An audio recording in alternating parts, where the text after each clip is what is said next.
नमस्ते, म लोकेन्द्र साउद। आजको चाहिँ डिमान्ड भन्दा नि नोटिस ल्याएको छु मैले।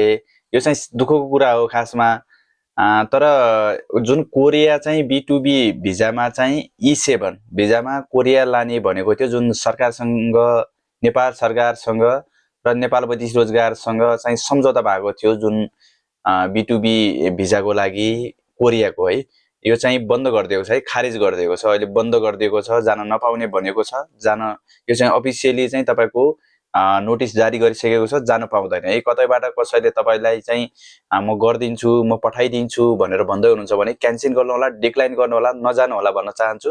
यो चाहिँ नोटिस वैदेशिक रोजगारबाट चाहिँ क्यान्सल भइसकेको छ है। नेपाल सरकारले नै यसलाई चाहिँ नपठाउने भनेर क्यान्सल गरिसकेको छ। यदि तपाईहरुलाई कसैले चाहिँ म पठाइदिन्छु त्यस्तो भन्नुभएको छ भने यो फेक हुनेछ र यो भिडियोलाई जति सक्दो शेयर गरिदिनु होला है, जति सक्दो शेयर गरिदिनु होला। कसैले B2B E7 भिजामा चाहिँ एप्लाई गर्नु भएको छ भने क्यान्सल गर्नु होला, अब चाहिँ जानु मिल्दैन। र यो चाहिँ 82 का लागि चाहिँ सरकारसँग सम्झौता भएको थियो, अब चाहिँ क्यान्सल गरिसकेको छ। र मलाई फलो गर्न भएको छैन भने फलो र यो भिडियोलाई जति सक्दो शेयर र रिपोस्ट गर्नु होला। Thank you.